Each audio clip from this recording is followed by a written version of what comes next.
This is Regained Wellness Podcast with Jamie Logie, episode 142, Healthy Snacks That Aren't All That Healthy.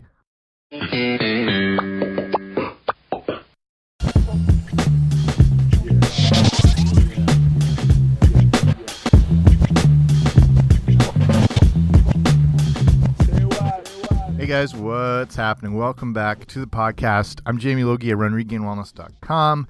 And this is the Regained Wellness Podcast of the same name. So thanks for coming on out. If you're new here, extra special thanks. Not that the other listeners aren't important, but appreciate you checking the show out. If you haven't already, make sure you subscribe wherever you get your podcasts, probably Apple Podcasts, iTunes, whatever. But however they get delivered to you. If there's a podcast fairy, they end up under your pillow. You find them in the woods, wherever. Make sure you subscribe. That way you get them automatically sent to you each week. And this episode is, so I was watching the other day, one of my favorite episodes of Seinfeld, just using the intro there, was the one with the non-fat yogurt, and they all start gaining weight from what's supposedly a non-fat yogurt, and they think it's healthy.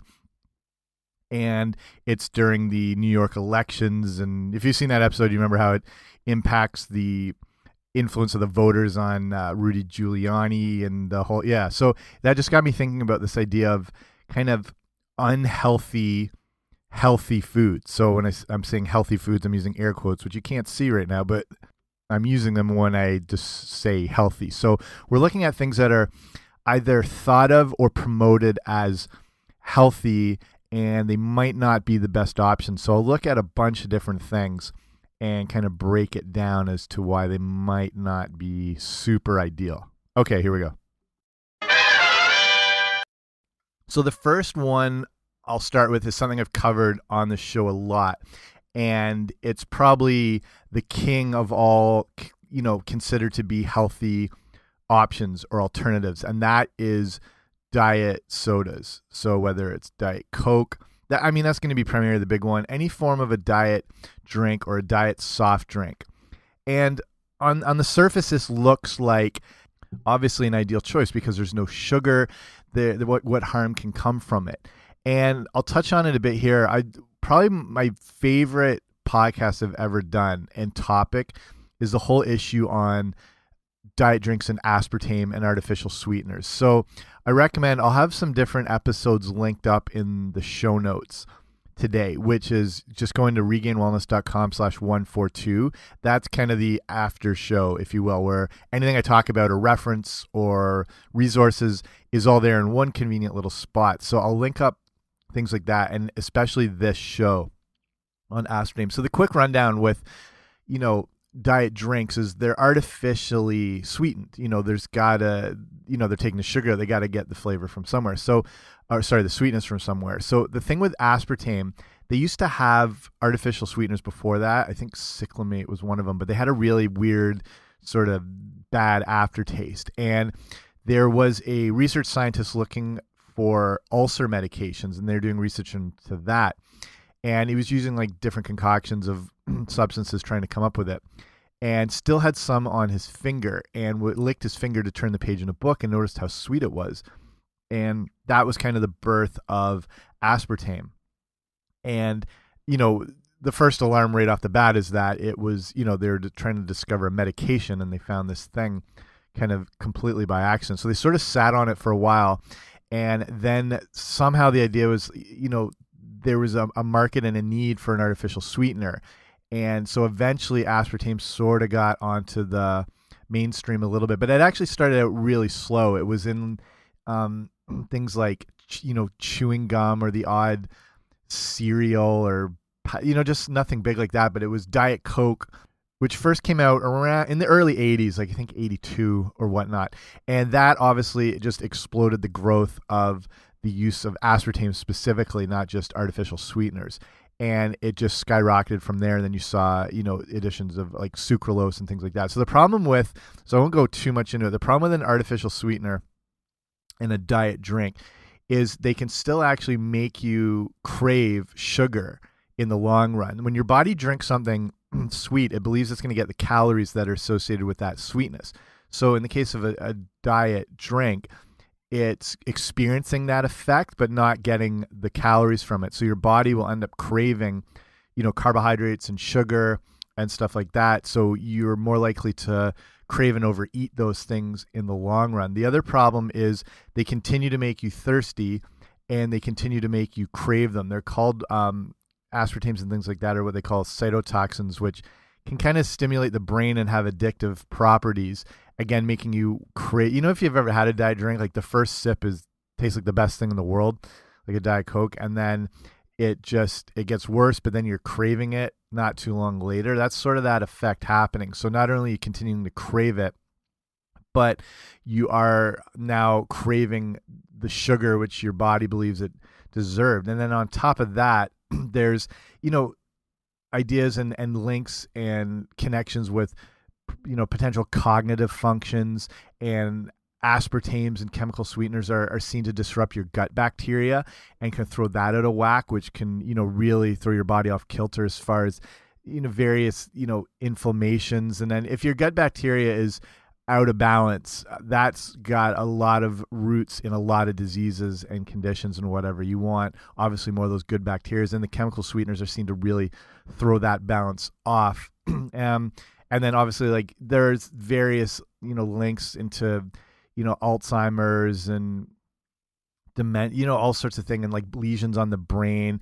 Like, again, check this podcast out because I have way more deeper information. Enough, there's various information out there as far as, some will say it's not too bad and some will say it's terrible. And you kind of have to look at some of the sources. A lot of the funded studies, when you see something like, oh, it's, sugar's not that bad or artificial sweeteners aren't that bad, look deeper and you can find who's funding a lot of these studies. And a lot of times it's actually the industries that are behind it and that produce this stuff. And just the creation of aspartame in general is just one of the shadiest things as far as, getting it approved for government, regulatory commissions and how it was to be marketed. And even though there were scientists that said, no, we can't have this stuff, it's a brutal story into the history of, people not being in, not having your health in their best interests. And artificial sweeteners are sort of at the top of the mountain of this whole thing. So I won't go too much more into it, but that's the basic thing is you're drinking something that could potentially down the road, lead to more weight gain, which is sort of ironic because it's a diet drink with no sugar, but it's going to create that problem in the body. And let's say in the case of sucralose, it's seen to actually even raise your insulin levels which is bizarre because there's no sugar at all. And studies looking at, the sucralose drinks compared to just straight water, and there's like a 20% increase in the insulin response from the diet sucralose drink, which is insane. And then that, that goes up and down, and then that can cause problems again with the sugar cravings, as well as just, the effect on your health, like, irritability, mood swings from it going up and down. Again, more of the sugar and, refined carb cravings, and overall not an ideal source. So instead of something like that, your best bet is, sparkling waters or San Pellegrinos, or if you're super hipster, like LaCroix or La Croix, as we'd say in Canada, or any sparkling water if you crave that fizz or that carbonated feel, the bubbles. Just add in your own lime and lemons and stuff like that. So not going on too long, but that's the first one to look at. Is probably one of the top unhealthy products that's considered the healthiest. The next thing is going to be those little, 100-calorie snack pack things. Sometimes, there's a ton of different ones out there. Right off the top of my head, I'm thinking like those Oreo Thins. I don't know if you've seen those before. And they're these small little packets and whatever, and they're for whatever brand or product, and they're said to only contain 100 calories, which is all right, but it's, as a healthy alternative, it's not a good go-to for a few different reasons. First, it's still a manufactured and refined product coming from unnatural sources. Sure, it might be lower in calories, but there's nothing in there that has nutrition in it. So when they're taking out, to lower calories and things, they usually take out fat because it's a higher calorie source, and they'll replace it with sugar, high fructose corn syrup, which is cheaper to use and manufacture and leads to a longer shelf life. And if you picture these, Oreo Thins or whatever, these packs, you could essentially leave them out for 2 years and they're still going to be the exact same. They're not going to break down. They're not going to rot. There's no what they call biological value in it.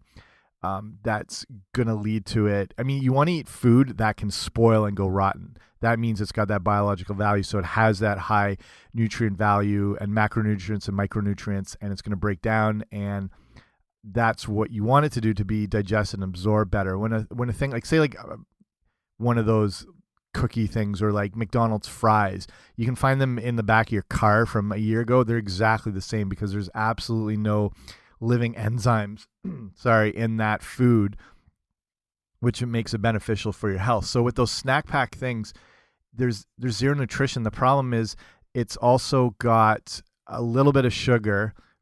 It's relatively low in calories, but it's still going to contain sugar, and it's primarily going to be made of sugar. So it's not going to satisfy you, and it's probably going to make you hungrier in the long run because you have this quick shot of sugar. Blood sugar rises, it's going to drop later, you're going to have more of those cravings. And then the big issue I have with these things is because there's no nutrition in it, the act of eating, your body assumes that nutrients are going to come, or else why would you be eating? So it's eaten something, but it's gotten zero nutrition from it. So your body is still hungry on a cellular level. It still needs those nutrients. So even though you've eaten something that's, supposed to stave off your hunger, it's a snack, you're going to end up craving more food. And then when you go to eat again, you're likely to overeat and eat more because your body's just sort of out of whack because it's been going through the mechanisms of eating and digesting, but receiving no nutrition. So these snack pack things, these little low calorie whatever, are going to make you, again, hungrier in the long run. It's like you're probably better off eating a piece of cardboard. There's at least maybe some fiber in there. And it's these packs are completely devoid of the things that promote fullness and satiety and, provide the nutrients with them, which is going to be water first off. I mean, most, foods and vegetables and whatever are 70% water, and that's what helps make us full. And then fiber, and then you've got protein, and then healthy fats. And those all, if you can have all those at the same time, that's what's going to nourish you and keep you full. And those snack things, whatever, are not, they basically have none of those things in them. No protein, no fiber, no healthy fats or anything. So again, you might be satisfied for 15 minutes, but it's not real nourishment. So that's my issue with those little healthy alternatives.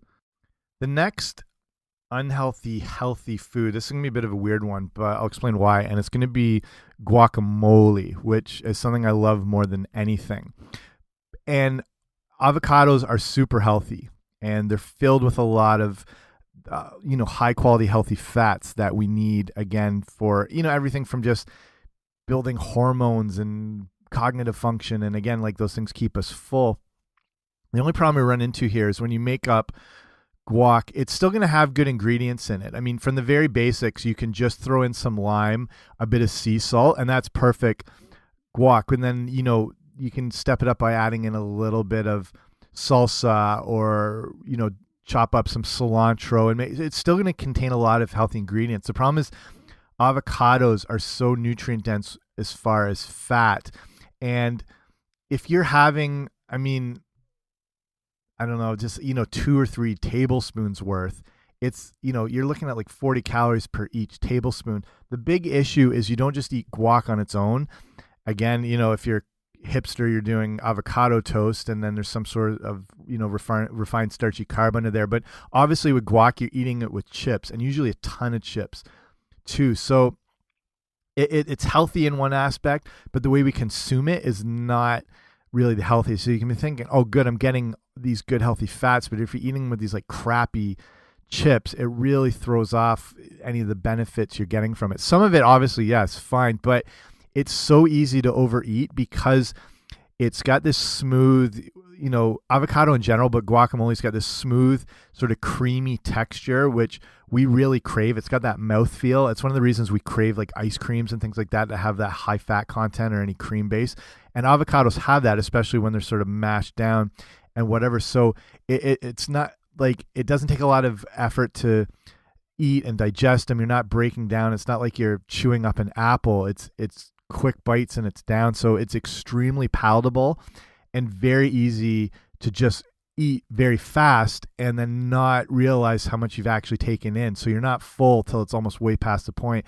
And then you're loading up a ton of these chips and you tend to just like rifle through them. You don't just like sit down. It's like, it's either a, sort of an appetizer thing, or it's put out at meals when there's other food going to be coming. So you sort of pound through it quick. So it's healthy, but the way that we overeat it and add in all these, this refined carbohydrate in the form of whatever tortillas or chips or whatnot sort of makes it into something that could potentially cause you issues if you're looking for, avoiding weight gain, looking for some weight loss or whatever. So like, again, avocados in general are awesome. It's just in this sort of context of guac, we kind of go overboard with it. Next food is going to be baked beans, and beans in general are very good. So, with lima beans, pinto beans, things like that, a great source of protein. There's good fiber, there's good complex carbohydrates, a lot of other minerals and stuff like that. So they're very good, but actual baked beans, generally, you're going to get them out of a can, I assume, and people sort of lump all beans and legumes together thinking they're okay, but baked beans is kind of the preparation of them, and the fact, check it out, how much sugar is actually in baked beans.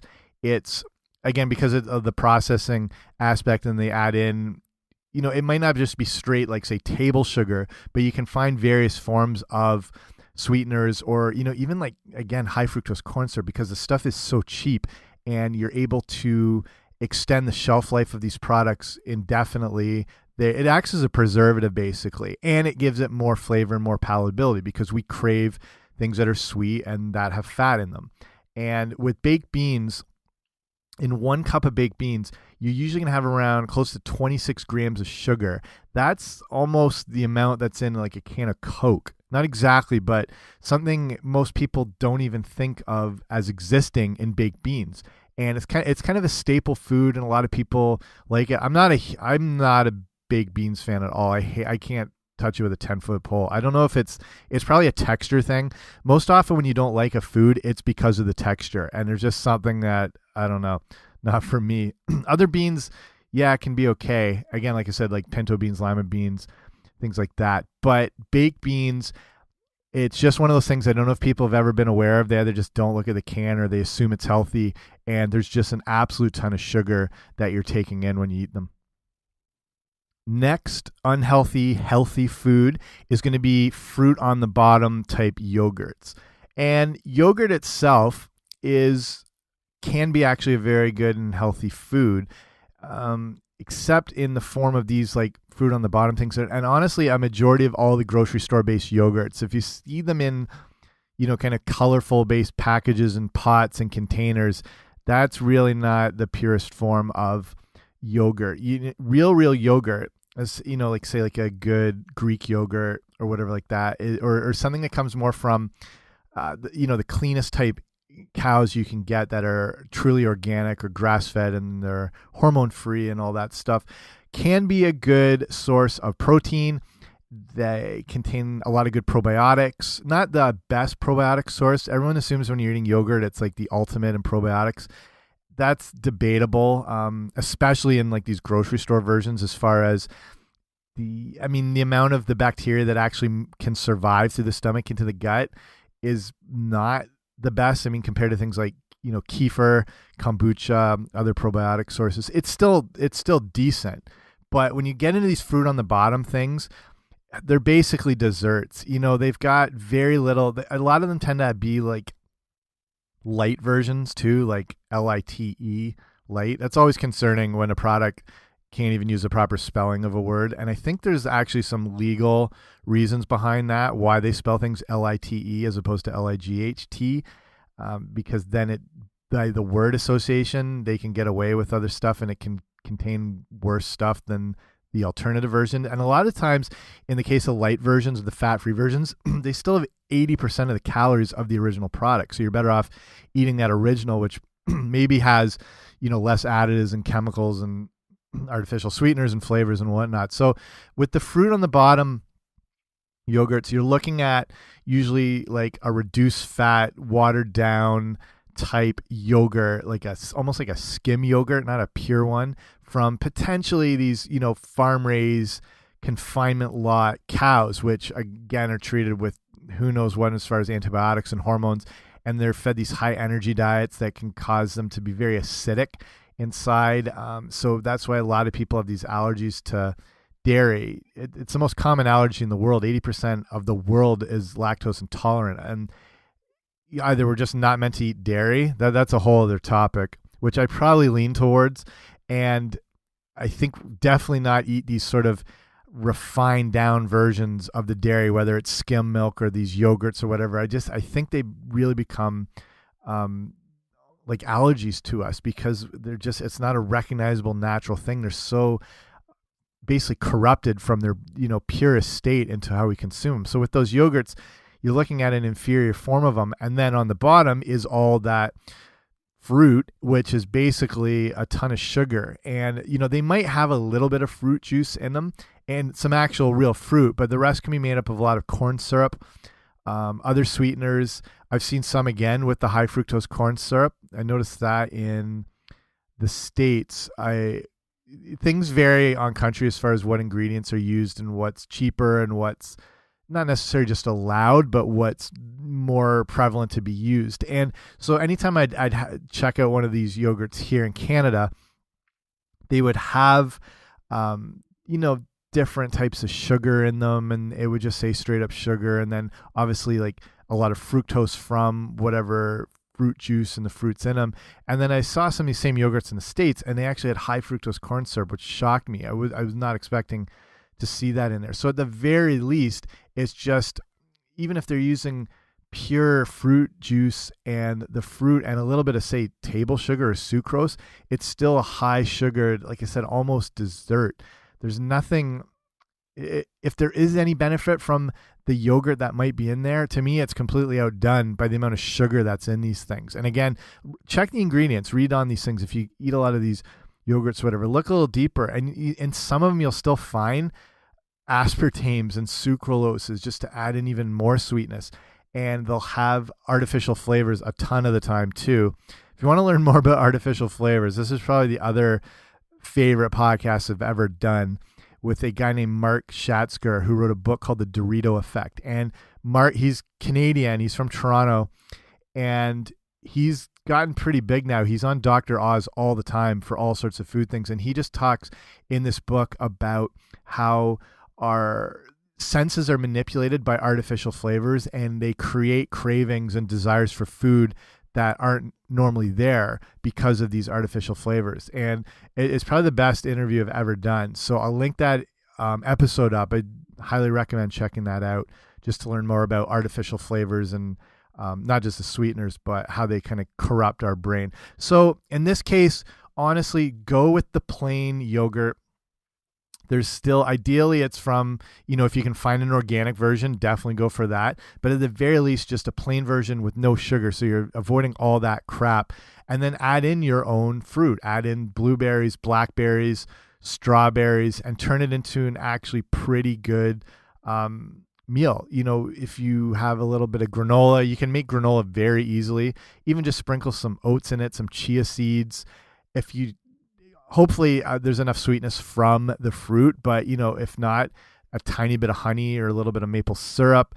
And again, not a bad nutrient dense meal. You've got the proteins in there, healthy fats, fibers, tons of vitamins and minerals. If you're using a lot of different fruits, antioxidants, again, from the berries and whatnot. So yeah, swap out those fruits on the bottom or fruit on the bottom for the real thing.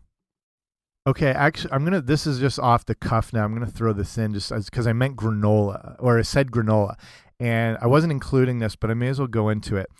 Granola, again, in its purest form, if you make it, and it's very easy to make at home, I'll link a recipe up to one that I do. And again, just simple oats. I'll throw in a ton of like flax seeds, chia seeds. I'll throw in sunflower seeds. I'll dice up some almonds. I'll throw in some cinnamon, bake it all up. Very easy to make and pretty healthy. Granola in the alternative store-bought commercial versions really not ideal. They're so energy dense.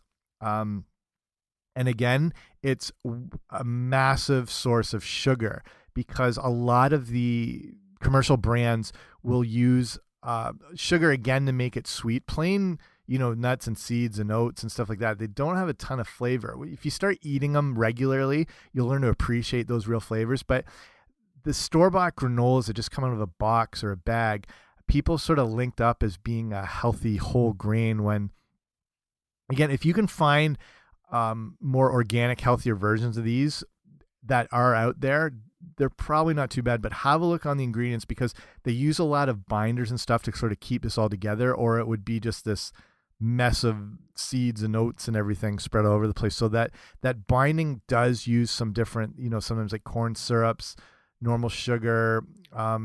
They'll use sometimes like molasses.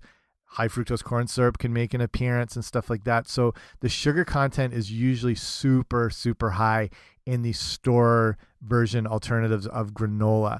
And again, it's something that's very easy to eat because, again, I'm talking like more of the store brand ones because it's got this sort of very high sweetness, and they're almost like cereals. They're almost like sugar cereals that are, again, very energy dense and easy to eat. You can pound back a lot of it, and it's a huge amount of carbohydrates and the sugars and whatnot. So just what I wanted to add in there. Granola is assumed as healthy, not always, but can be if you make your own granola, which is so easy and so cheap.